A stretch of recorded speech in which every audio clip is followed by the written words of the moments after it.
Thank you हा. तर सगळ्यांनी यंत्र पण पाहिली असतील. मंत्र तर सगळ्यांना माहीतच आहेत. काही लोक रोजचे मंत्र बोलत असतील, स्तोत्र बोलत असतील. खरं म्हणजे आपल्या ज्या ऋषीमुनी आहेत किंवा आपला जो सनातन हिंदू धर्म आहे, तर आपल्या ऋषीमुनी जे होते ना, त्यांनी त्यांचं म्हणजे ते एवढे स्ट्रॉंग होते किंवा त्यांची जी काही पुढच्या पिढीसाठी किंवा त्यांनी बरंच काही ठेवून गेलेले आहेत. आणि खूप गोष्टी अशा आहेत, खूप यंत्र आहेत म्हणा किंवा मंत्र आहेत म्हणा. जरी आताचा जो हा एक कलियुग आहे, तर त्या कलियुगामध्ये नवविधा ज्या काही भक्ती सांगितल्या आहेत, तर त्याच्यामध्ये नामजप म्हणजे आता सगळेजण बघा, आपल्याकडे खूप लोक क्लायंट येतात आपल्याकडे आणि त्यांना उपाय पण हवे असतात. झटपट त्यांना रिझल्ट पण पाहिजे असतात, कारण बरेच सारे प्रॉब्लेम्स प्रत्येकाच्या आयुष्यामध्ये आहेत.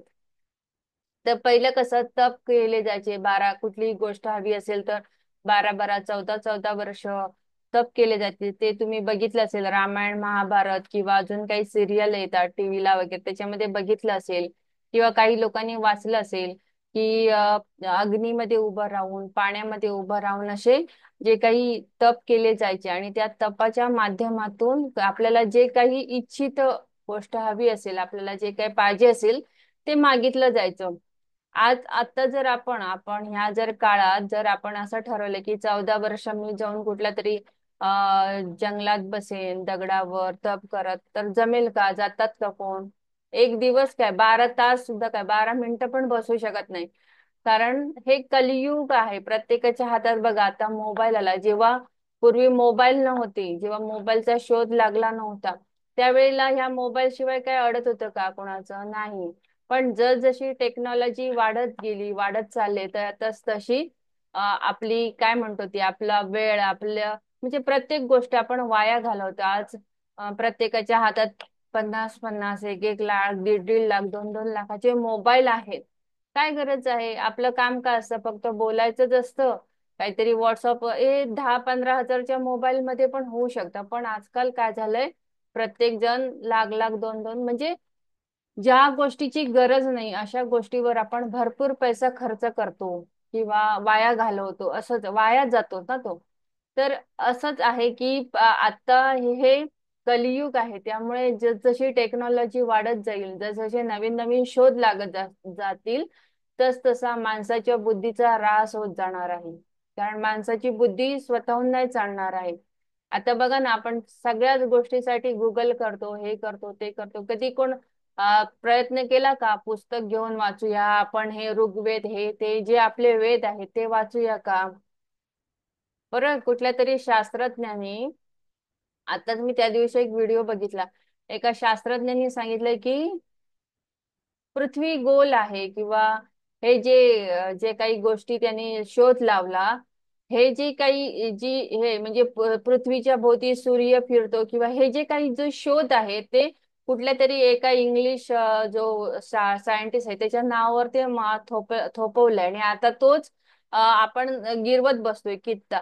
पण हे आपल्या ऋग्वेदामध्ये लिहून ठेवलेलं आहे की सूर्य पृथ्वी भोवती फिरतोय किंवा हे ज्या गोष्टी आहेत किंवा पृथ्वी सूर्य जे काही नियम आहेत हे, तर हे ज्या गोष्टी आहेत ना, ह्या आपण ऋग्वेदामध्ये आपल्या आहेत. आणि आता काय झालंय, काही शास्त्रज्ञांनी शोध लावतात, मग आपण ते वाचतो, मग आपण गुगल करतो, मग त्याच्या नावावर थोपतो. आता पण बघा, यंत्र मंत्र असं जो आपण आता हा विषय घेऊन आलोत, मुळातच काय माहितीये का, आता तुम्ही जरी आता मोबाईल ओपन केला तरी तुम्हाला रोज एक नवीन नवीन रील बघायला भेटणार, जिथे तुम्हाला सांगितलं जातं की असं आहे, असं करा, तुमच्या पत्रिकेमध्ये असा दोष असेल, तुम्ही हे करा, तुम्ही हा स्विच वर्ड बोला वगैरे, सगळं ठीक आहे.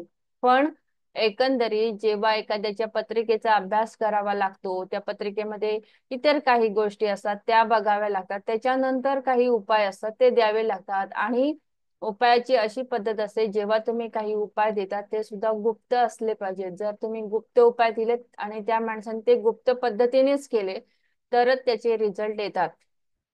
नाहीतर आजकाल सगळेजण टीव्हीवर किंवा ह्याच्यावर मोबाईलवर इन्स्टा आहे, फेसबुक आहे, कुठे कुठे म्हणजे जे जे काही जे सोशल मीडिया आहे तिथे तुम्हाला अशाच काही रील बघायला भेटतात, असं सगळं चाललेलं आहे. तर असं नाही, आपल्या शास्त्रामध्ये असं सांगितलंय की जो काही तुम्ही उपाय करणार आहात, जे काही तुम्ही उपासना करता, जे काही आराधना करता, ती तुम्ही गुप्त ठेवली पाहिजेत. किंवा इवन तुमच्याकडे येणारे जे क्लायंट्स आहेत किंवा तुमच्याकडे कोणी ओळखीचं माणूस आला, मित्र आला, कोणी आलं, तरी त्यांना जे काही आपण उपाय देणार आहोत ते त्यांनीही गुप्त ठेवायला पाहिजे आणि ते तुम्हीही गुप्त ठेवायला पाहिजे. तर आजकाल असं काही होत नाही. तर आपल्या ऋषीमुनीने ह्या सगळ्याचा गोष्टीचा विचार करून काहीतरी त्यावेळेला आपल्यासाठी नवीन काहीतरी बनवून ठेवलेलं आहे.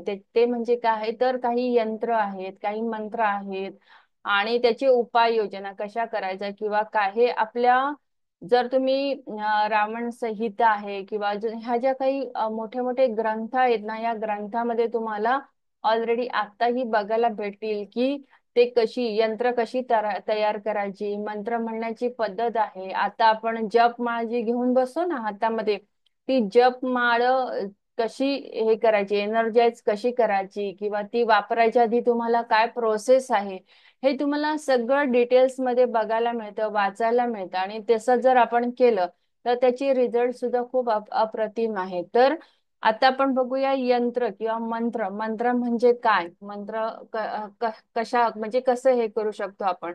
तर मंत्र म्हणजे काय हे मी तुम्हाला सांगते. त्या मंत्र म्हणजे काय आहे, तर काही विशिष्ट असे म्हणजे जे काही शब्द असतात याची वैदिक पद्धतीने जुळवणी करून थोर ऋषी मुनीने हे आपल्याला दिलेले आहेत. आणि मंत्रांचे काही विशिष्ट प्रकार आहेत, जसे वैदिक मंत्र आहेत, तांत्रिक मंत्र आहेत, शाबर मंत्र आहेत किंवा बीज मंत्र आहेत, काही मूळ मंत्र पण आहेत, शांती मंत्र आहेत, गुरु मंत्र आहेत. असे वेगवेगळे मंत्र आहेत. आणि ते फलप्राप्तीसाठी विशिष्ट एका मंत्राची उत्पत्ती झाली, म्हणजे जो काही मंत्र बनलेला आहे ना, त्या मंत्राची एक विशिष्ट पद्धत आहे, बोलायची पद्धत असते, वेगवेगळ्या कारणांसाठी बोलायचे असतात. अशी ती त्याची फलप्राप्ती म्हणजे त्या तुम्हाला जे काही इच्छित आहे, जे काही तुम्हाला हवं आहे, जी तुमची इच्छा आहे, तर त्याच्यासाठी ती योग्य पद्धतीने ते मंत्र म्हणावे लागतात किंवा ते योग्य पद्धतीने त्याचा वापर करावा लागतो. नंतर मंत्राच्या जपाने मनुष्याला भौतिक, आध्यात्मिक, आत्मिक तसे असे अनेक फायदे होतात. म्हणजे जर तुम्हाला भौतिक सुखासाठी जर काही मंत्र हे करायचे असेल, वापरायचे असेल, तर तसेही आहेत. काही मंत्र आध्यात्मिक, आध्यात्मिक म्हणजे काय, तर तुमच्या आध्यात्मिक प्रकार, स्पिरिच्युअल जी म्हणतो ना आपण, स्पिरिच्युअलिटीसाठी, हे जर तुम्हाला स्पिरिच्युअल ग्रोथ जर तुमची करून घ्यायची असेल तर त्याच्यासाठी सुद्धा आध्यात्मिक मंत्र आहेत. काही आत्मिक म्हणजे आपल्या आत्म्याला काही शांती देणारे किंवा आत्म्यासाठी काहीतरी उपाययोजना असते, तर त्याचे असे काही मंत्र आहेत. आणि अशा मंत्रांचा फायदा, वेगवेगळे अनेक फायदे पण आहेत. मंत्र म्हणण्याचे एक विशिष्ट नियम असतात. असंच मंत्र घेतला, कोणी सांगितला आणि म्हटला असं नसतं.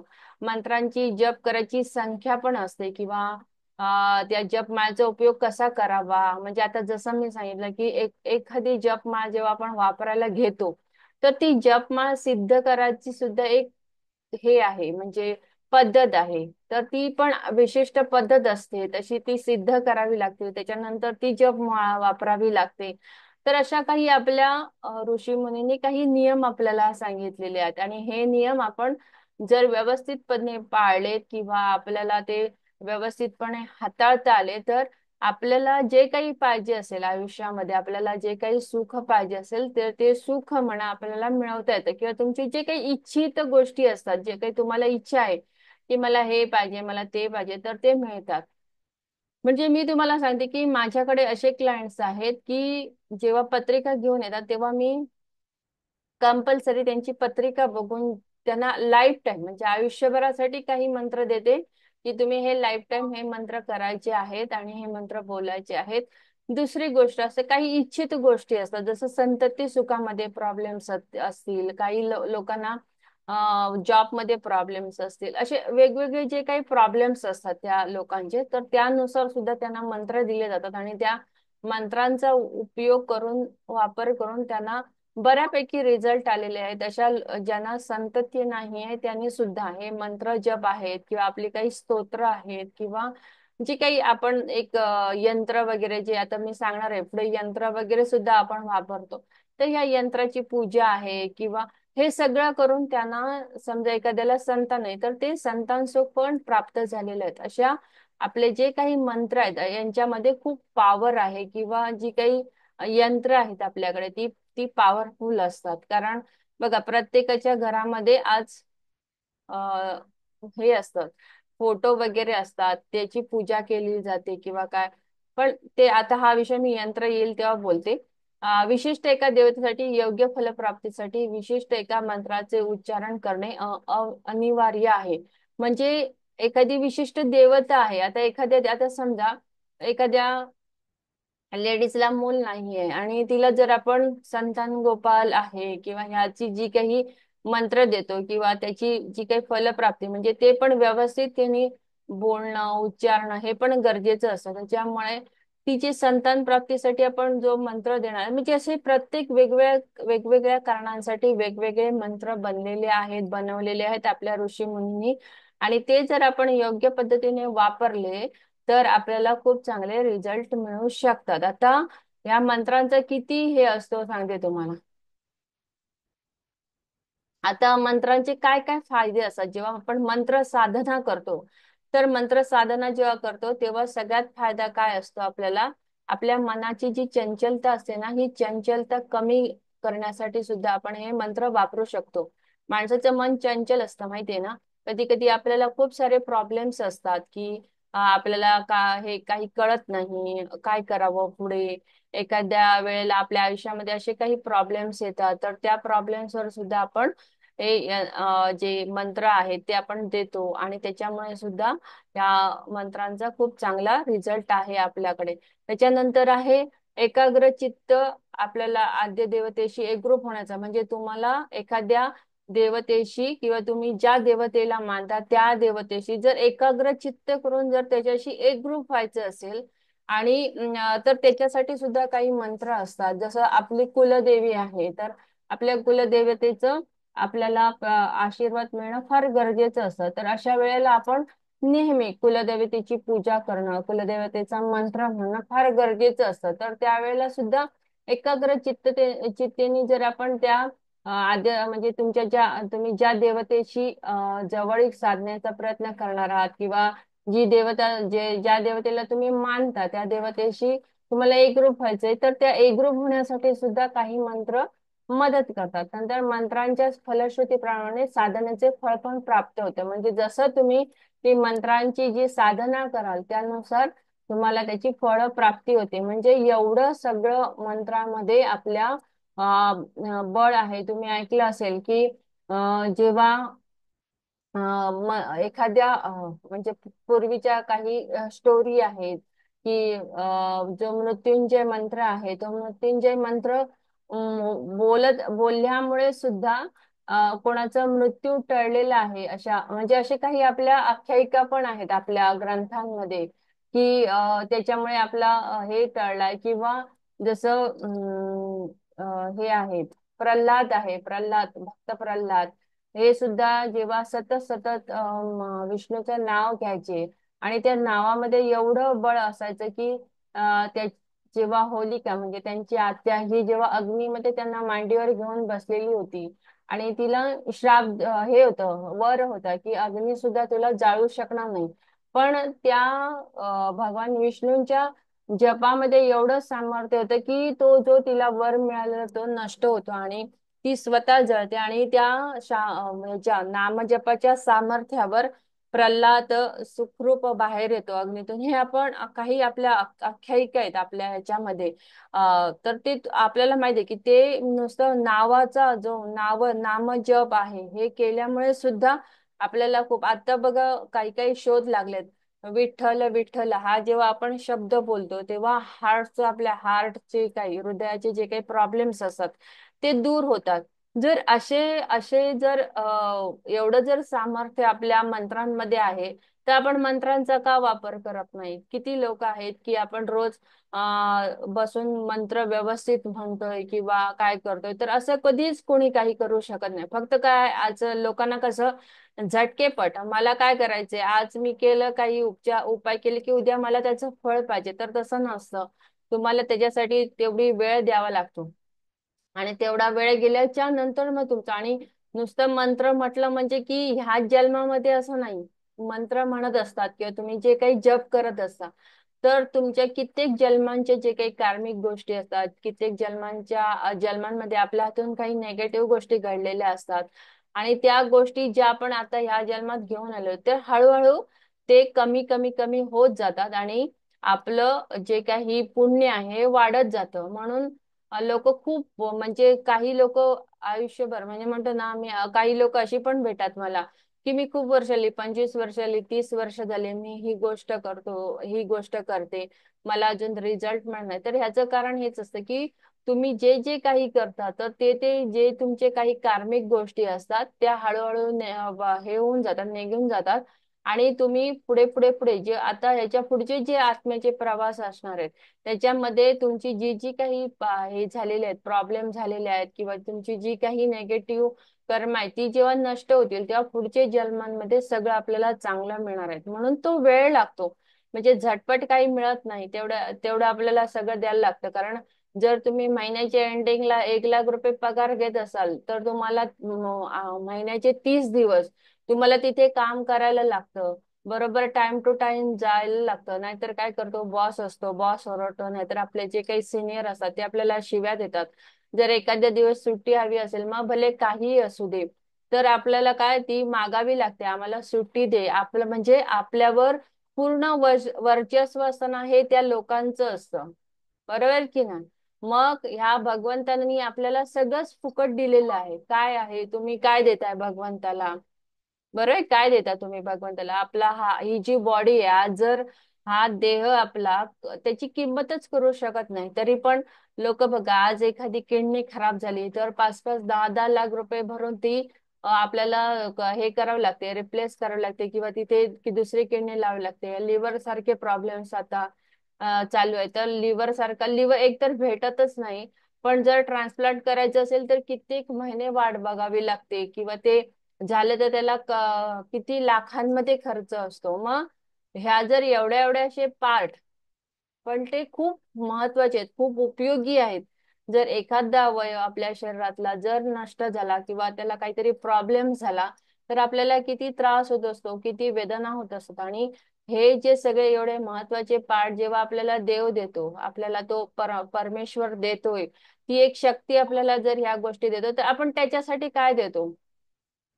आपण त्याच्यासाठी असं नसतं, पण त्याचं एक नाव तर आपल्या मुखात यायला पाहिजे, किंवा आपल्या काही गोष्टींसाठी आपल्याला जर काही पाहिजे असेल, तर त्याच्यासाठी तेवढा वेळ तुम्हाला द्यावा लागतो. 1 लाख पगारासाठी 30 दिवस तुम्हाला वाट बघावी लागते.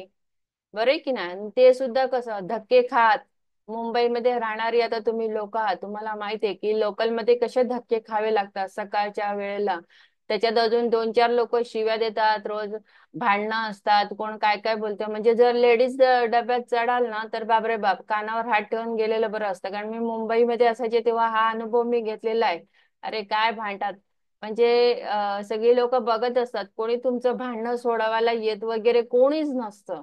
म्हणजे ह्या सगळ्या जर आपण गोष्टी करत असतो, तर आपण एवढा वेळ द्यायला पाहिजे, स्वतःसाठी द्यायला पाहिजे. आणि कारण हे जे तुम्ही सगळं जे करणार आहात, मंत्र म्हणा किंवा काही ज्या गोष्टी करणार आहात, ह्या स्वतःसाठी करणार. किंवा एखादा क्लायंट जेव्हा तुमच्याकडे येतो, तर तुम्ही त्याला ह्या गोष्टी समजावून सांगायला पाहिजे की हे तू कर, हे आत्ता केलंस तरच तुला पुढे सगळ्या गोष्टी व्यवस्थित मिळतील.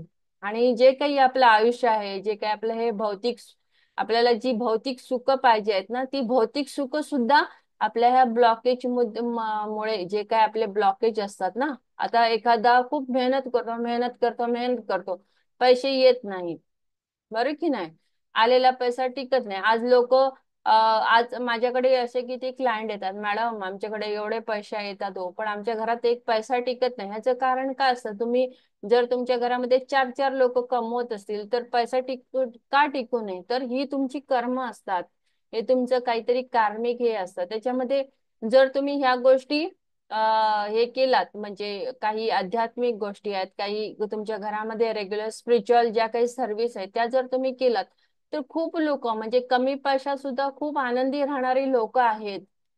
का तर ही जी काही शक्ती आहे, या शक्तीचा तुम्हाला अनुभव मिळतो, किंवा जे काही म्हणतो ना, म्हणजे अल्पसंतुष्ट असतात लोक, किंवा जे काही आहे त्याच्यामध्ये सुद्धा सुखी राहणारी खूप लोक आहेत, खूप लोक आहेत म्हणजे अशी. पण खूप करोडो रुपये कमवून सुद्धा काही न सुखी असणारी खूप लोक आहेत. आज माझ्याकडे पण असे काही सेलिब्रिटी लोक आहेत, जी क्लायंट्स आहेत माझे किंवा काय, त्यांच्याकडे पैसा वगैरे भरपूर आहेत, पण मानसिक सुख नाहीये त्यांच्याकडे, रिलेशनशिप मध्ये प्रॉब्लेम्स आहेत. पण आपल्याकडे कमी पैसा असून सुद्धा आपण रिलेशन आपल्या घरातले मेंटेन करतो, आपले मानसिक सुख आपल्याला मिळतं. तर ह्या गोष्टींमध्ये जेव्हा आपण ह्या स्पिरिच्युअल सर्व्हिस आहे, हे मंत्र साधना ही जर तुम्ही कराल, तर त्याच्यामध्ये खूप फायदे मिळायला लागतात. आणि अचानक अशा काही म्हणतो ना गोष्टी तुमच्या आयुष्यामध्ये घडत राहतात जे पॉझिटिव्ह असतील. जेव्हा तुम्ही म्हणतो ना की आपल्या घरामध्ये उपवास, आपण आता साधा शब्द आहे उपवास, उपवास म्हणजे काय? उपवास असला आपण हे असतं एकादशी असते, मग आपण काय काय पदार्थ करतो, आदल्या दिवशीपासून सुरुवात होत असते. साबुदाणे भिजत घालायचे, मग आपल्याला शेंगदाणे हवेत, मग शेंगदाण्याचे लाडू हवेत, मग हे करूया ते करूया, सगळंच करतो ना. मग त्या दिवशी तुम्ही हे सगळं खायचं सोडून आपण म्हणतो ना की 24 तास जे आपल्याकडे असतात त्याच्यातले जर झोपलेले 8 तास सोडले, तर बाकीच्या वेळेला आपण खातच असतो ना. हे खा ते खा ते खा, म्हणजे आपल्या शरीराला आपण कधी शांत बसून देतो का? नाही देत, चालूच असतं त्याचं काम. मग एक दिवस जेव्हा आपण उपवास धरतो, तेव्हा उपवास म्हणजे काय, तर तुम्ही देवाच्या जवळ राहायचं, जेवढं जेवढं होईल तेवढं तेवढं त्या देवाच्या जवळ राहायचं. करतो का आपण असं? एक कोणीही करत नाही. मग आपण साबुदाण्याचे वडे करणार, खिचडी बनवणार, हे करणार ते करणार, सगळं करतो आपण. म्हणजे आपण तर एक दिवस पण उपवास धरू शकत नाही. आणि इवन बाकीचं जाऊ दे, हो देव बिव, आपल्या शरीराला त्या दिवशी आराम मिळतो ना. तुमचे शरीरातले किती हे असतात, जे सगळे चालू असलेले ज्या काही गिरणी असतात ना आपल्या शरीरामध्ये, ज्या काही मशिनरी, त्या मशिनरीला एकदा रिलॅक्स मिळतं ना, आराम मिळतो त्यांना पण, म्हणजे त्यांचं पण आयुष्य वाढतं ना. बरोबर आहे की नाही? तर असं म्हणजे ह्या आपण साध्या क्षुल्लक गोष्टी आहेत ज्या आपल्या आयुष्यात रेग्युलर करायला पाहिजे. जसं आपण, मी एकदा स्टार्टला म्हणजे मी तेव्हा ह्या गोष्टींमध्ये नव्हतं, मला माझं आणि स्पिरिच्युअलिटीचं, अध्यात्माचं कुठेही काही संबंध नव्हता सगळ्यात पहिलं. पण आज मी ते बसते, मी नेहमी म्हणते क्लासमध्ये की ह्या भगवंताने मला निवडलंय, की मला काहीतरी कोणापर्यंत तरी पोहोचवायचंय म्हणून मला निवडलेलं आहे. आणि ते मी करते. पण त्याच्या आधी म्हणजे आज 15 वर्षापूर्वी जर मला ह्याच्यामध्ये काहीच म्हणजे मला वाटलंच नव्हतं की मी असं काहीतरी करेन, मी ह्या लेवलला असेन, माझ्याकडे काहीतरी गोष्टी असतील मी ज्या दुसऱ्यांना शेअर करू शकते, किंवा माझ्या ह्याच्यामध्ये लोकांना मी सहभागी करू शकते. अशा खूप काही मी विचार पण केला नव्हता की असं काहीतरी होईल. पण आयुष्यामध्ये मला अशा गोष्टी म्हणजे मी एकदा मला वाटतं मी साई चरित्राची एक हे दिलेली एक्झाम, म्हणजे मला आता आठवत पण नाही, मी त्याच्यामध्ये पास झालेले. आणि साई चरित्राची एक्झाम दिलेली तेव्हा एक हे आलेले, तिथे कोणतरी आलेले, आणि आम्ही त्यांच्या तिथे आम्ही गेलेलो तिथे, म्हणजे ते माहिती देणार होते की साई चरित्राची सगळी, मग ती कसं हे करायचं वगैरे. तर मी त्यांना फक्त जस्ट एक प्रश्न विचारलेला की जप कधी करावा किंवा जप कसा करावा. साधा सिंपल प्रश्न होता माझा. पण त्याने मला खूप छान उत्तर दिलेलं की मला सांगा की आपण जेव्हा श्वास घेतो ना, श्वास, प्रत्येक श्वासाबरोबर आपण जे जे काही कोणी तुम्ही ज्याही देवतेला मानत असाल, जे कोणी, त्या श्वासासोबत मंत्र व्हायला म्हणजे नाव घेता आलं पाहिजे आपल्याला. आपल्याला जमतं का? आपण तसं नाही करत. जेव्हा जेव्हा तुम्ही श्वास घाल, त्या श्वासासोबत जी तुम्ही इष्ट देवता आहे, ज्या देवतेला तुम्ही मानता, त्या देवतेचा मंत्र, त्या देवतेचं नाव एवढं घेता आलं तरी भरपूर आहे. आपण काय करतो, सकाळचं फक्त एक धावत धावत हे घेतो, माळ घेतो, धावत धावत अशी तशी इकडे तिकडे ओढतो. त्याच्यात मनामध्ये अजून खूप शंका असतात.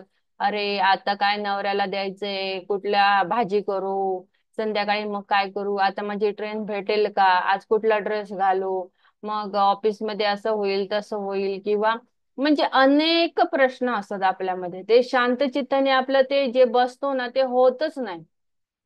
कधी जी उपासना आपण करतो ना ती होतच नाही. त्याच्यामध्ये डोक्यात नाना शंका असतात, नाना शंका. म्हणजे सगळे डोक्यात विचार एवढे भरलेले असतात, आणि नेमकं ज्या वेळेला माळ घेऊन बसू ना त्याच वेळेला ते सगळे शंका, हे ते सगळं येत असतं त्या वेळेला. मग तुम्ही कधीच्या कुठल्या काळात कुठल्या देशामध्ये सुद्धा जाऊन पोहोचता ना त्याचंही त्या वेळेला भान नसतं. काय काय लोक तर बघा, मी कित्येक वेळेला बघितलेले. आता मी गावी आले म्हणून हल्ली ट्रेनचा प्रवास माझा होत नाहीये, म्हणजे तेवढं जात नाही. नाहीतर रोज जेव्हा मी याला जायचे ना त्या गर्दीत एवढी गर्दी भरलेली असायची ट्रेनमध्ये, तरी काही बायका ते ह्याचं स्तोत्राचं पुस्तक म्हणा किंवा हे ते तिथे वाचत बसायचे. अरे ते काय वाचायचं देवा, म्हणजे ते काही ठिकाण आहे का? ठीक आहे, एखाद्या वेळेला बसल्या बसल्या डोळे मिटा, देवाचं नाव घ्या. पण ते सगळं हे करायचे. काही काही लोक तर ते वया वगैरे घेऊन यायचे, त्या वयांवर नाव श्रीकृष्ण जय श्रीकृष्ण जय श्रीकृष्ण किंवा जय श्रीराम श्री स्वामी असं ते पुस्तक लिहित बसायचे. तेवढा तुम्ही स्वतः वेळ काढा त्याच्यासाठी. जेव्हा तुम्ही त्या भगवंतासाठी त्या शक्तीसाठी जेव्हा तुम्ही वेळ द्याल ना, तर ती शक्ती तुम्हाला, तुम्ही जेवढा वेळ देता त्याच्यापेक्षा 100% जास्त वेळ तुम्हाला देईल. बरं आहे की नाही? तर असं आपलं नेहमीच जी मंत्र साधना आहे किंवा जे पण आहे जे तुम्ही करता ते अशा पद्धतीने करायला पाहिजे, तरच त्याचे फायदे होतात किंवा तरच ते तुम्हाला आयुष्यामध्ये उपयोगी पडतं. नाहीतर आपण प्रत्येक वेळेला असंच करतो, नाही आज नाही, आज आज आज मी ठरवलं ना, आज नाही उद्या करूया, आपण असं करून करून आज एक दिवस झोपूया ना, असं तसं असं जेव्हा आपण करतो ना तेव्हा मग आपण म्हणजे जवळ जाऊ शकत नाही एखाद्या शक्तीच्या. ठीक आहे. तर बीजमंत्र आहेत काही, बीजमंत्र पण आहेत. मंत्रांमध्ये बीजमंत्र, बीजमंत्र म्हणजे काय, नुसतं एक अक्षर असतं. आता जसं श्रीम आहे, आता ते गणपतीचा मंत्र आहे, गम आहे, क्लीम आहे, ह्रीम आहे, हे बीजमंत्र आहेत. तर हे बीजमंत्र सुद्धा आपण, काही बीजमंत्र आपण म्हणू शकतो. जे देवीचे आहेत किंवा काय, हे जे काही देवींचे वगैरे आपण हे करू शकतो, बीजमंत्र आपण म्हणू शकतो. काही बीजमंत्र लेडीजना म्हणण्यासाठी हे अलाव नाहीये, पण काही बीजमंत्र तुम्ही करू शकता. ठीक आहे.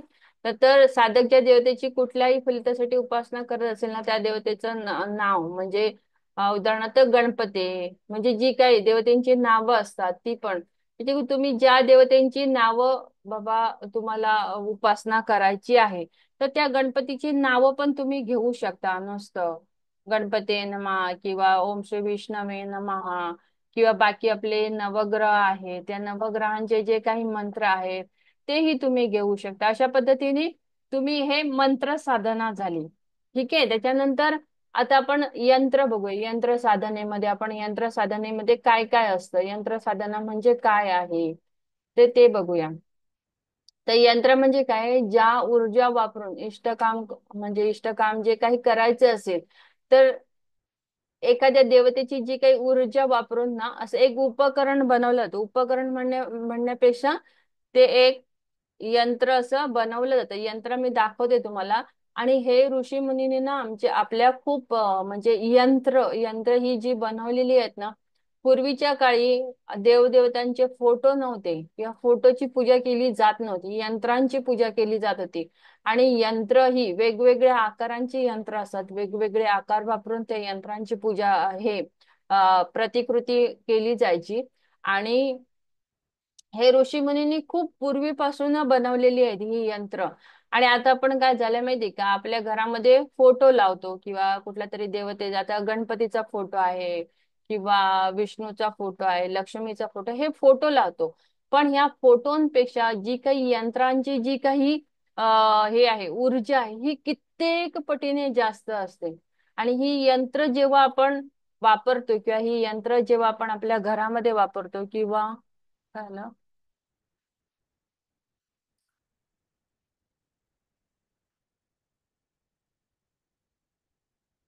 ही यंत्र जेव्हा आपण घरामध्ये वापरतो किंवा आपल्या मंदिरामध्ये वापरतो, किंवा तुम्हाला एखादी गोष्ट जर हवी असेल आणि एखादी गोष्ट मिळवायची असेल आणि त्या गोष्टीसाठी जर आपण हे यंत्राचा वापर केला आणि ते जर वापरून त्याची जर व्यवस्थित पूजा केली, त्याचा जो मंत्र आहे किंवा त्याच्यावर ध्यानधारणा केली, तर त्याचं जे काही फळ आहे ते खूप छान पद्धतीने मिळतं. म्हणजे आता कित्येक जी हे आहेत मंदिर आहेत, तर त्या मंदिरांमध्ये ना काही यंत्र पण असतात ठेवलेली. जसं महालक्ष्मीचं मंदिर आहे, तर महालक्ष्मीच्या मंदिरमध्ये जर तुम्ही कधी गेलात तर श्री यंत्राची प्रतिकृती आहे.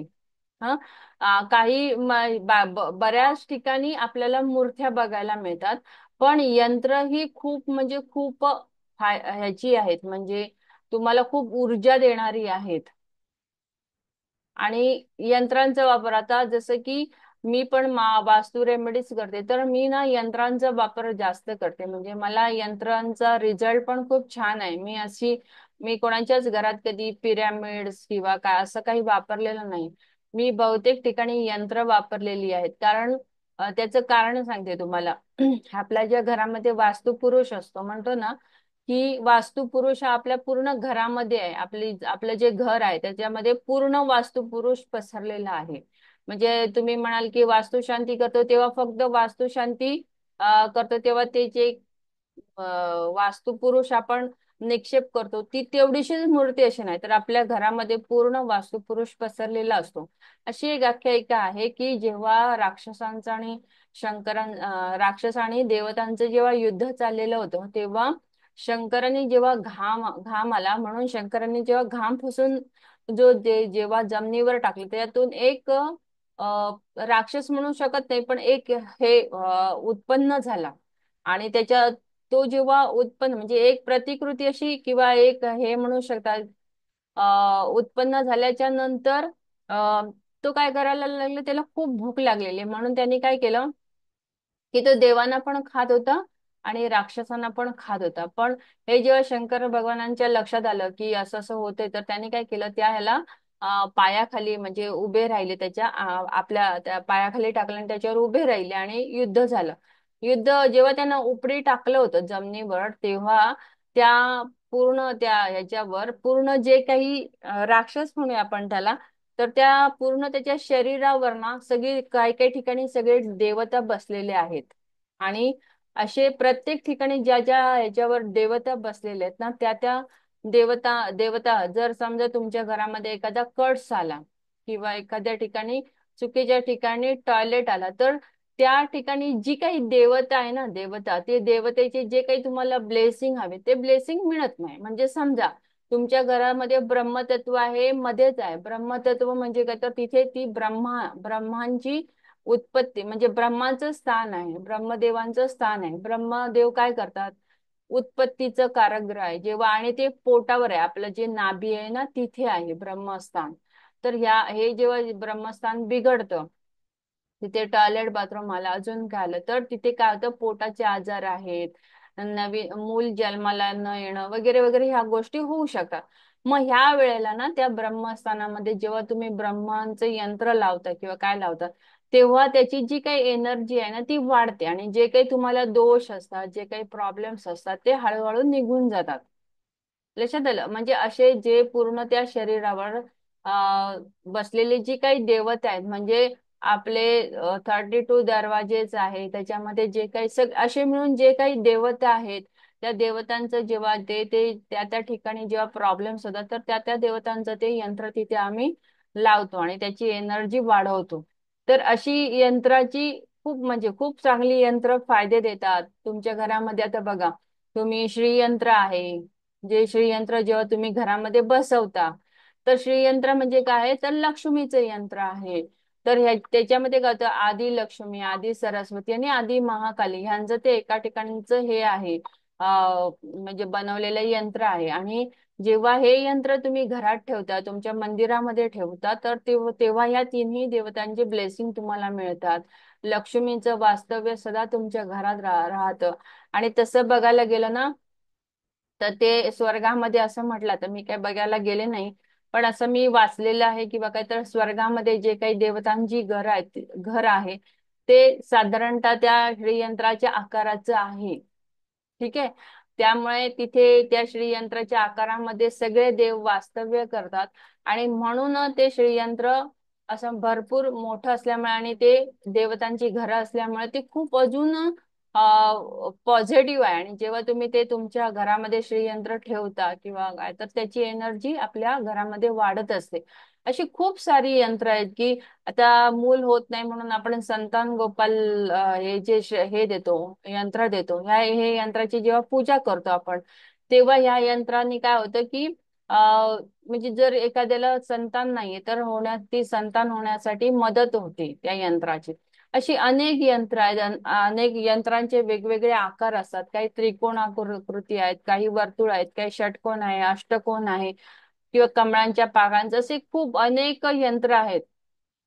हं. तर पहिलं पहिलं ती काही यंत्र असायची, सुरक्षा यंत्र म्हणून सुद्धा ती वापरली जाते. जसं कवच आहे आपल्या भोवती, स्वतःसाठी सुरक्षा कवच म्हणून सुद्धा या यंत्रांचा वापर केला जायचा. अशी अनेक यंत्र आहेत. ती सुद्धा यंत्र कशी असतात तर एकदम तंत्र पद्धतीने, तंत्र म्हणजे तंत्र, आता आपण तंत्रावर येणार आहोत. तंत्र म्हणजे काय तर मी तुम्हाला यंत्र दाखवते. काही यंत्र अशी असतात बघा, ही अशी यंत्र बनवली जातात. हे जे अंक आहेत हे यंत्रांचे आहेत. ठीक आहे. काही यंत्र ह्याच्यामध्ये मंत्र पण दिलेले आहे. त्याच्यानंतर हे बघा, ही पण काही यंत्र आहेत. ही यंत्र असतात. काही यंत्र वेगळी असतात. काही यंत्रांचे आकार, हे बघा, हे श्रीयंत्र वगैरे जसं हे असं श्रीयंत्र असतं, त्याचे वेगवेगळे आकार असतात. हे श्रीयंत्र 3D मध्ये आहे, म्हणजे ते बनवलेलं आहे ह्याच्यामध्ये पण. असं जे माझ्या आता हे मागे जे दिसतंय तुम्हाला, ते पण यंत्रच आहे. त्याच आकार बघा, कमळांचा वगैरे, हे बघा, हे आता हे श्रीयंत्र आहे. आता ह्याचा बघा कसा वेगवेगळे आकार देऊन हे यंत्र बनवलेलं आहे. तर ही यंत्र बनवण्याची एक वेगळी पद्धत असते, वेगळी पद्धत असते. त्याच्यानंतर यंत्र ही बनवताना पर्टिक्युलर दिवस, वेळ, नक्षत्र याचा विचार केला जातो. आणि त्याच्यानंतरच ही यंत्र बनवली जातात. त्याच्यानंतर ही यंत्र तंत्राकडे जातात. म्हणजे कसं असतं तंत्र म्हणजे काय तर, तंत्र म्हणजे काय असतं की आपण जेव्हा ही यंत्र मंत्र ज्या वेळेला आपण घेणार आहोत किंवा आपल्याला घ्यायची आहेत किंवा आपल्याला मंत्र म्हणायचंय किंवा आपल्याला यंत्र घ्यायचंय आणि त्याची पूजा करायची आहे, तर ही योग्य पद्धतीने आपण करतो. म्हणजे तांत्रिक पद्धतीने त्याला तंत्र म्हटलं जातं. म्हणजे तुम्ही ती कशी सिद्ध करायची, ती कोणाला देताना कशी द्यायची, किंवा त्याचे जे मंत्र आहेत ते कधी बोलायचे, किती वेळा बोलायचे. नंतर ते मंत्र पर्टिक्युलर, आता एखाद्या, आता ग्रहांचे मंत्र आहेत तर काही ग्रहांचे मंत्र 7,000 बोलायला पाहिजे, 16,000 बोला. हे जेव्हा मंत्र तुम्ही म्हणता तेव्हा ते सिद्ध होतात. आणि सिद्ध झालेला मंत्र कसा असतो की तुम्ही कोणालाही समजा, आता आपण एक कन्सल्टंट म्हणून काम करतो, तर आपल्याकडे येणारे क्लायंट्स आहेत. जर तुम्ही एखादा मंत्र तुमच्याकडून सिद्ध झालेला आहे, म्हणजे आता असं नाही की तुम्ही एका ठिकाणी बसूनही सिद्ध करू शकता, पण आताच्या वेळेला हे शक्य नसतं. काही लाखांच्या ह्याच्यामध्ये जे मंत्र असतात ते सिद्ध होत. पण रेग्युलर जर तुम्ही ठरवलं की मला रोजच्या रोज न चुकताना हा मंत्र म्हणायचा आहे, आणि तो हळूहळू जेव्हा त्याची जेवढी संख्या होईल तेव्हा तो सिद्ध होणार. आणि जेव्हा तो मंत्र एखाद्या जर तुम्ही क्लायंटला दिलात आणि त्याला सांगितलं की हा मंत्र म्हण, तर तुमच्याकडून तो सिद्ध झालेला आहे.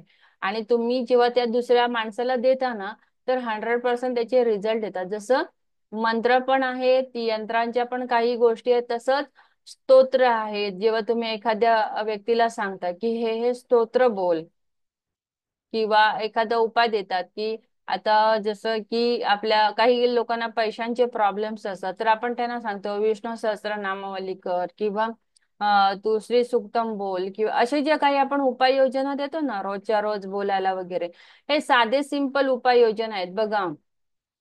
आपण ना शांती करणं, एखाद्या माणसाला हा गरजेची आहे, ज्या गोष्टी गरजेच्या आहेत त्या तुम्हाला शांती करायलाच पाहिजे. आता जनन शांती ही तुम्हाला करायलाच पाहिजे, त्याला पर्याय नाहीये.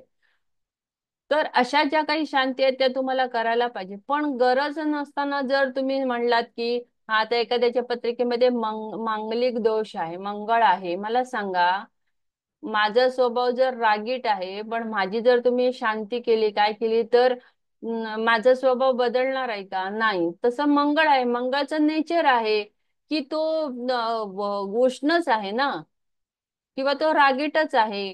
किंवा तो तडकेफळ हे करणारा आहे, तर तुम्ही त्याची शांत करून तो किती दिवस शांत होणार आहे? मग ह्या गोष्टीच्या शांती तुम्ही नका करू. तुम्ही मंगळाचा जप द्या, मंगळाची स्तुती द्या. आता जेव्हा मी रागात असेल ना, तर समजा आता मी रागात आहे, माझ्या नवऱ्यावर भांडले किंवा काय, माझ्या रागात आहे मी. पण जेव्हा माझा नवरा येऊन माझ्या बरोबर चांगला बोलेल ना, माझी स्तुती करेल, तेव्हा मी तो राग विसरेन की नाही? बरं आहे ना. म्हणजे अशाच गोष्टी असतात, जेव्हा आपण जे तुमच्या पत्रिकेमधले ग्रह आहेत हे जर बिघडलेले आहेत किंवा काय आहेत, तर त्याला तुम्ही शांती कशाला करत बसायची गरज आहे? त्याला शांती करायची गरज नाही. तुम्ही त्याची रोज हे करा, मंत्र म्हणा, डोनेशन द्या. त्यांचं डोनेशन काय आहे? गुरुचं डोनेशन काय? पिवळी डाळ द्या.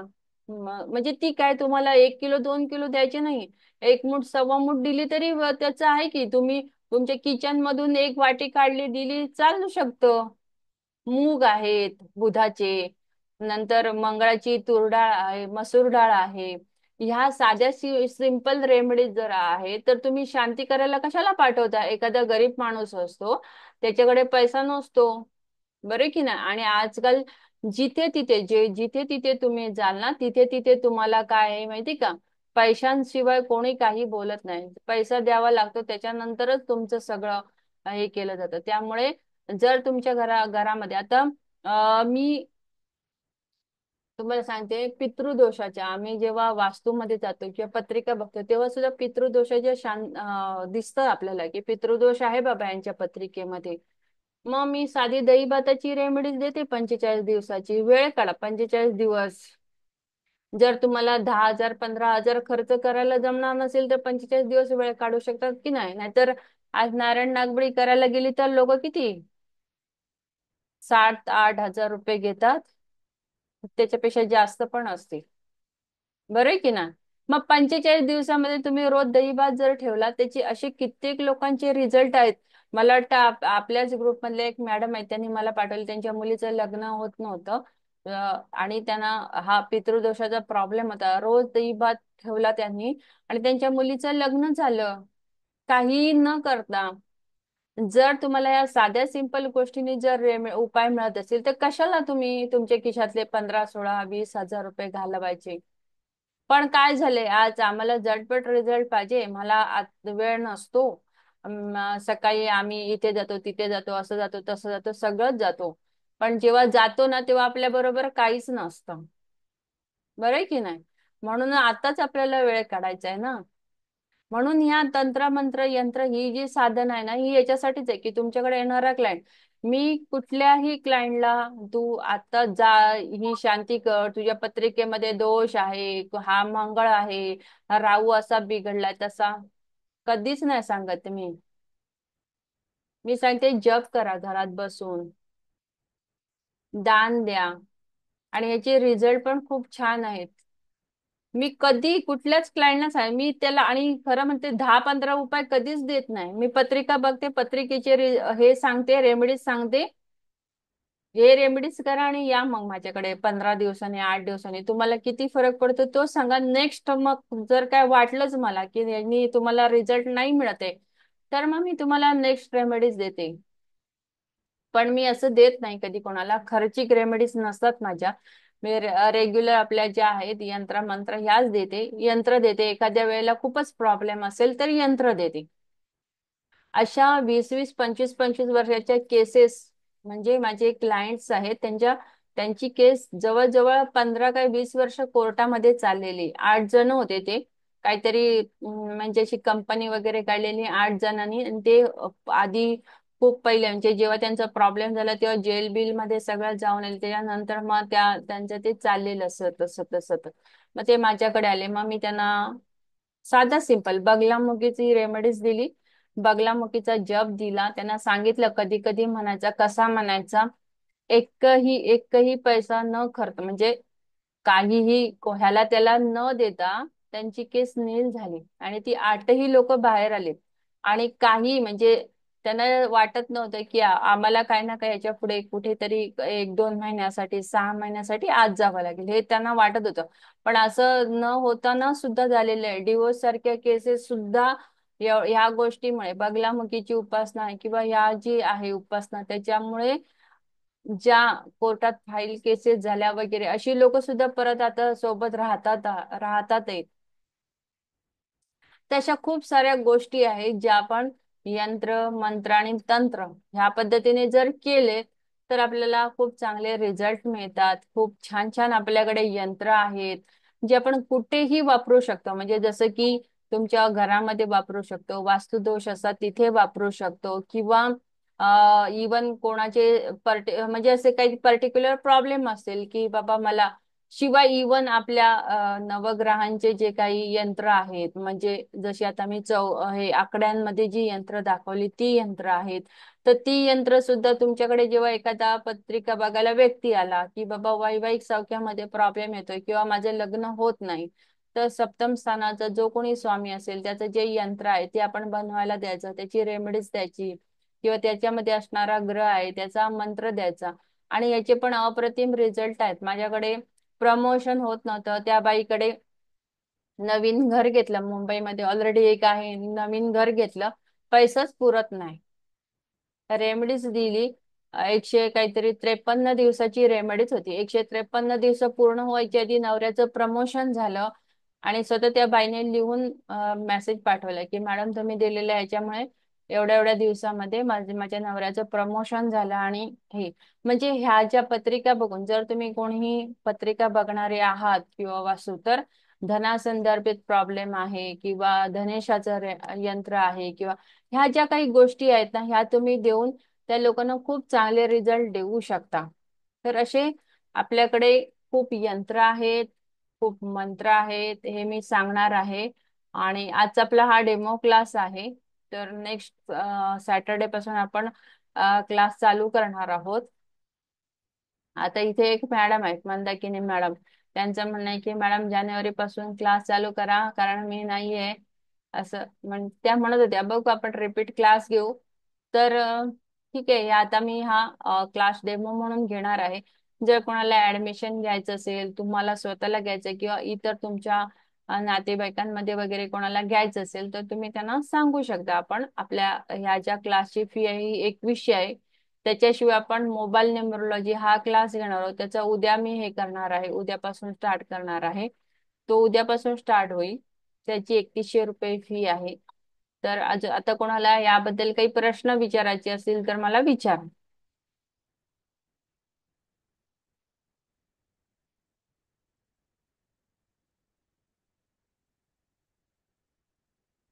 कोणाला प्रश्न आहेत? मोबाईल न्यूमरॉलॉजीचा उद्या डेमो आहे नुसता की डायरेक्ट क्लास चालू करणार आहे तुम्ही? मंदाकिनी मॅडम, हा. झालं ना आपलं दुपारी बोलणं. हा. नाही म्हणजे डेमोच घेणार ना? हो, डेमोच असणार आहे उद्या. हा तेच मी म्हटलं ते उद्यापासून क्लास सुरू करणार म्हटलं म्हटलं परत मी म्हटलं अच्छा. ठीक आहे. कोणाला ह्या यंत्रतंत्राबद्दल काही विचारायचं असेल तर विचारा मला प्रश्न. मी कारवाईची वाट बघते तुला तोंडाला का पाणी सुटलंय पण.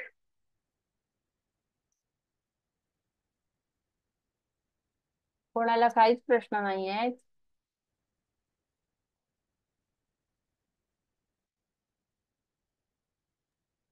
एखाद्या ग्रहांची युती वगैरे असतील तर मग ते त्याचं यंत्र घेऊन त्याची म्हणजे साधना वगैरे करायला लागते की काय करायला लागतं?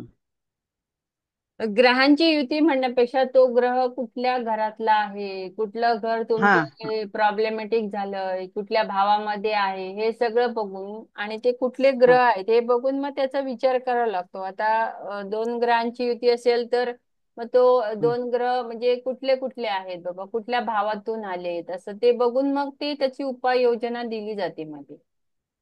अच्छा.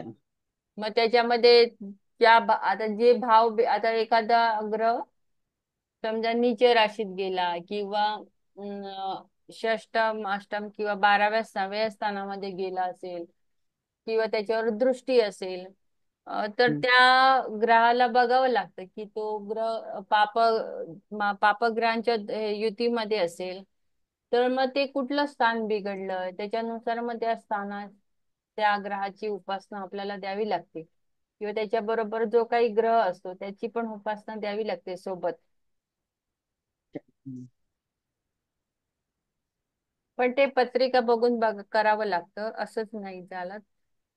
हम्म, ते हम्म, बघते, बघणार आहे मी पत्रिका पाठवल्यात ना तुम्ही. हो हो एक पाठवते. बघते बघते, सांगते मग तुम्हाला. चालेल चालेल. बाकी कोणाला काही प्रश्न? असं मॅडम मला विचारत एक होतो की विचारायचं होतं. हा बोला. सर सर, अं, नंतर विचारा सर. हा बोला मॅडम, चित्रा मॅडम बोला.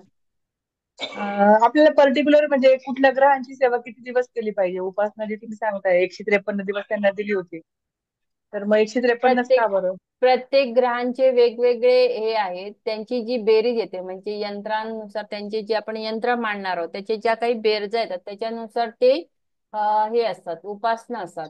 त्यांची बेरीज केल्याच्या नंतर तेवढ्या दिवस ती उपासना करायची.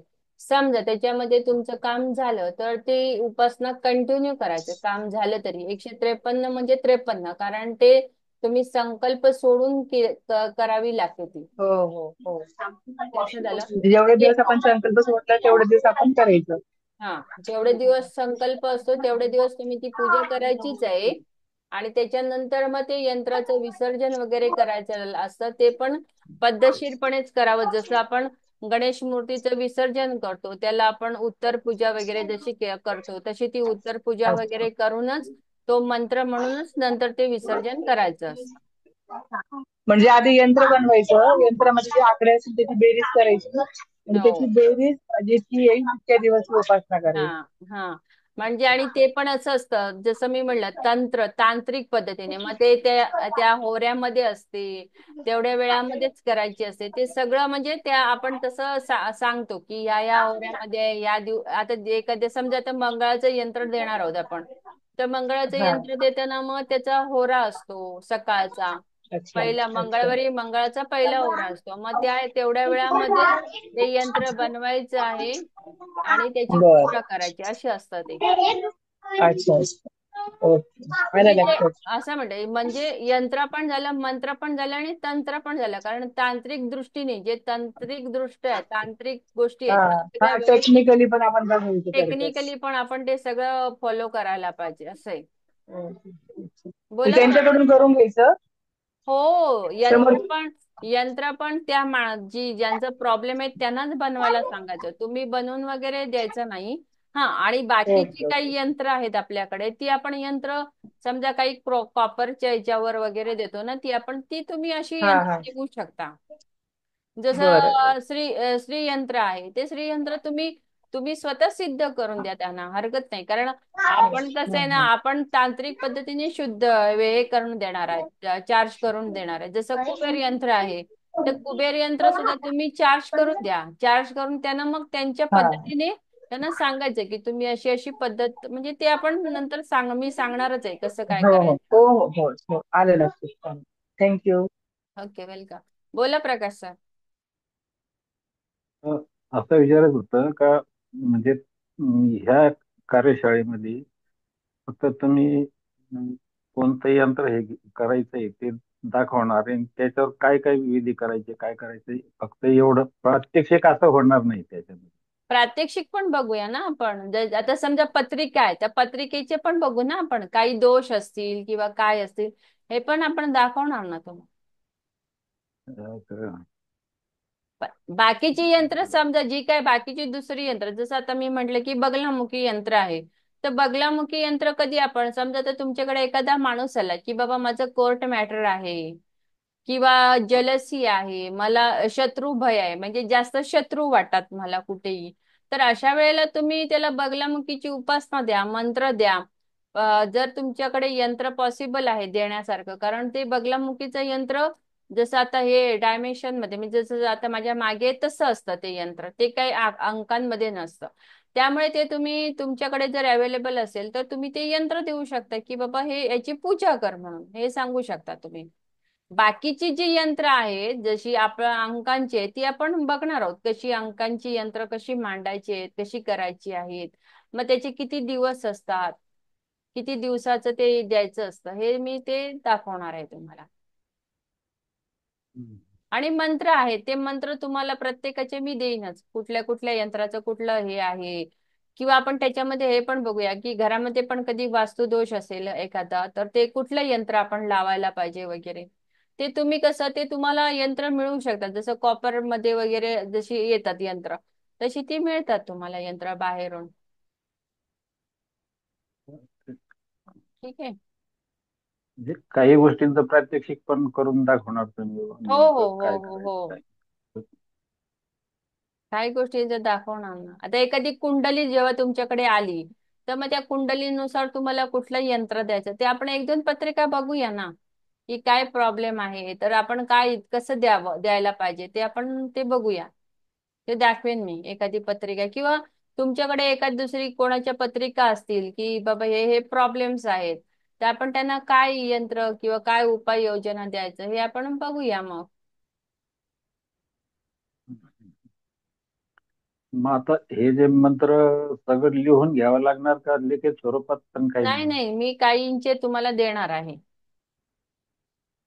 आणि काहींचे अवेलेबल असतात मंत्र वगैरे, पण जेव्हा मी यंत्र दाखवेन किंवा यंत्र असतील माझ्याकडे, तेव्हा मी त्याच्या खाली मंत्र पण असतील तुम्हाला, ते मी कारण तुम्हाला कसं देईन. लिहिताना सांगितल्यानंतर लिहिताना काही वेळेस नाही नाही, बदल आणि होऊ शकतो. मंत्र आहेत ना, हे लिहायला जमत नाही, कारण ते हं. प्रत्येकाला जमतं तसं नाही. मी तुम्हाला देईन तुम्हाला, म्हणजे सगळं मंत्रांसकट सगळं देणार. यंत्र पण दाखवेन, त्याच्याबरोबर मंत्र पण असतील. फक्त एवढंच की जे काही यंत्र असतील, म्हणजे तुम्हाला कॉपर मध्ये मी आता इथे दाखवू शकत नाही, पण आपण पेजवर जे यंत्र आहेत ते मी तुम्हाला दाखवेन, त्याचे उपाय दाखवेन, त्याचे मंत्र पण असतील त्याच्यावर. हं. ते समजू शकतो आपण तसं हो काही नाही. हो. म्हणजे तुम्ही कधी ते वाचू शकतात, कारण कसं होतं की तुम्ही लिहायला मंत्र जमत नाही, कारण काही गोष्टी ते म्हणजे स्पष्ट आपल्याला समजत नाही बोलताना. आपण बोलू हं. शकतो पण लिहू नाही शकत कधी कधी असं. लिहू नाही शकत. हा बरोबर आहे हा ते. सांगण्यात आणि ऐकण्यामध्ये फरक पडतो ना, हा, मग बरोबर आहे. त्याच्यामुळे लिहिण्यातही आणखीन फरक पडतो हा, मग. म्हणून ते मी असं देईन प्रॉपर तुम्हाला. प्रॉपर प्रॉपर आलं म्हणजे मग ते योग्य होतं. हो. ठीक आहे, धन्यवाद. अजून कोणाला काही प्रश्न?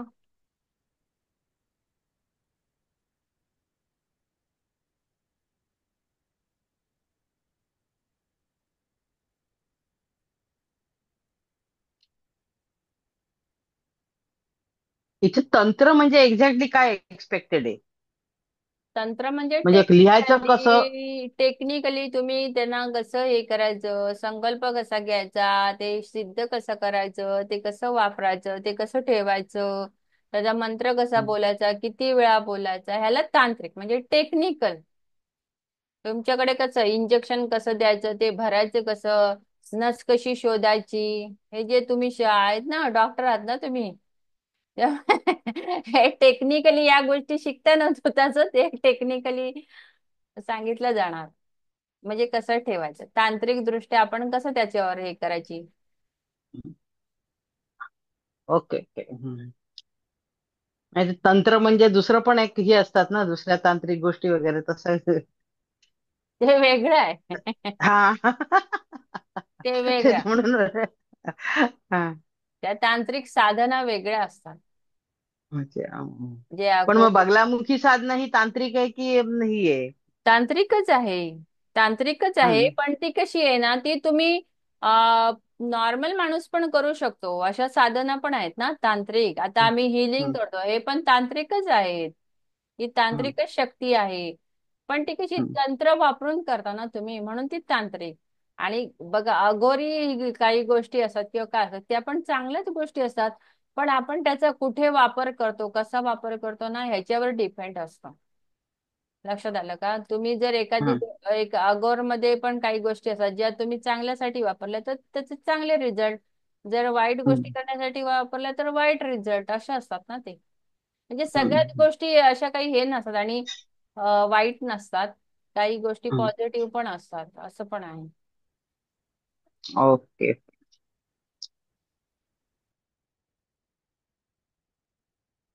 बघा, आपण एखाद्या ठिकाणी गेल्यावर आपण तिथली जी काही आपण एखाद्या ठिकाणी गेलो समजा, आणि त्या ठिकाणून आपण गेल्याच्या नंतर त्या ठिकाणची जी काही एनर्जी आहे ही चेंज होणं, हे हे याला काय म्हणतात?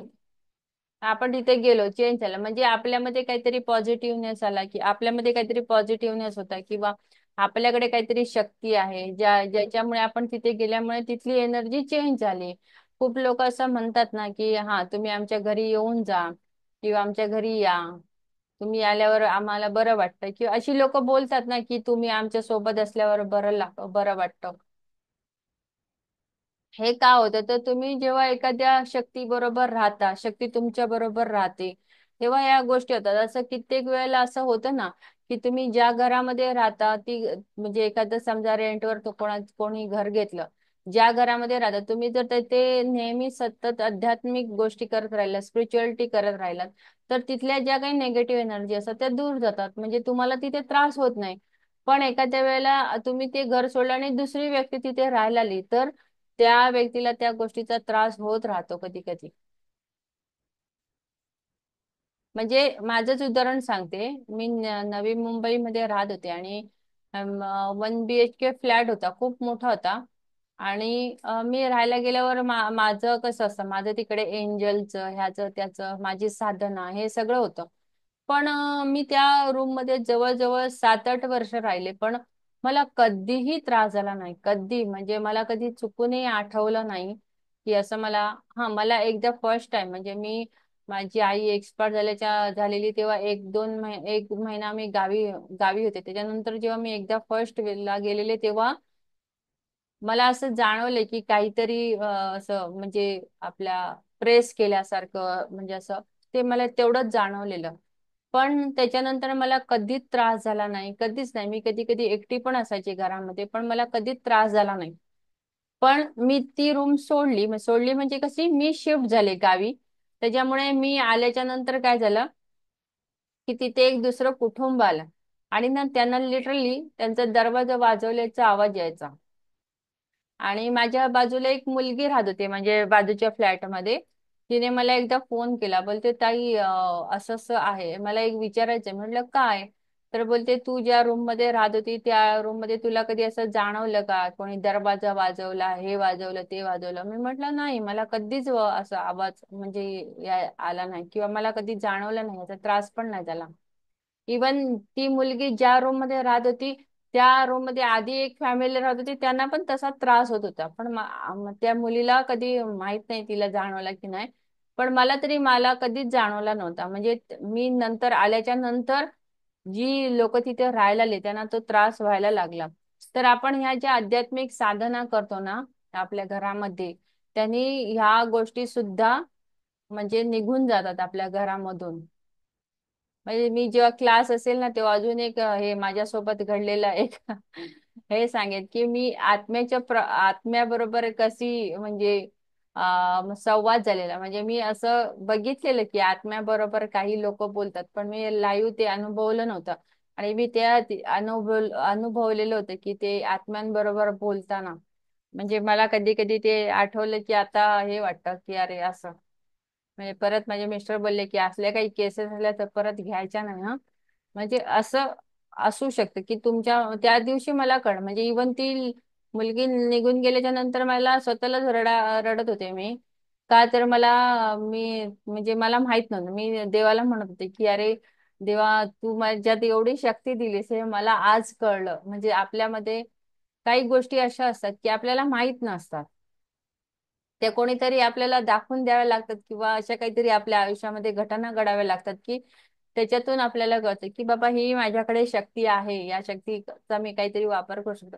तसं माझ्या बाबतीत झालेलं आहे. आणि मी लिटरली रडत होते खूप वेळा. मला म्हणजे मी देवाचे आभार मानून रडत होते की तू मला ही पण शक्ती दिलीस, की या शक्तीतून म्हणजे मी कोणाला तरी बाहेर काढू शकते, किंवा एवढं माझ्यामध्ये धीर येऊ शकतो, हे काहीतरी करू शकते असं.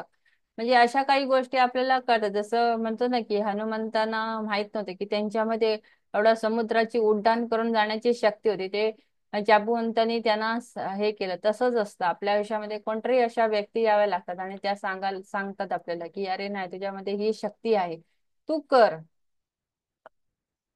तर ते असं जाणवतं आपल्याला कधी कधी. तर म्हणून आम्ही कधी असं मला माहित नव्हतं की मी ह्या लेवलला जाऊन काहीतरी करू शकते किंवा माझ्या हातून काहीतरी घडू शकतं. तशा गोष्टी असतात म्हणून. आणि माझी अपेक्षा पण नव्हती की माझ्याकडून असं काहीतरी. मी आपली नॉर्मली ठीक आहे, माझ्यापुरती मी साधना करणं वगैरे वगैरे असं काहीतरी असायचं चालू आपलं. पण ठीक आहे, मी त्यापासून परत असल्या काही केसेस घेतल्या नाही. पण नाही असे आता इकडे माझ्या मावशीच्या मुलीचं पण त्याच पद्धतीने असा प्रॉब्लेम झालेला. दोन दोन दोन मावशांच्या दोन मुली होत्या, त्यांचा पण असाच प्रॉब्लेम झाला. त्याच्यातून पण त्या माझ्याचकडे आलेल्या. म्हणजे अशा काही गोष्टी होतात की काही लोक आपल्याकडे काय येतात तर देवाने म्हणजे त्या शक्तीने आपल्याला निवडलेलं असतं आणि त्याच्यामुळे ते आपल्याकडेच येतात.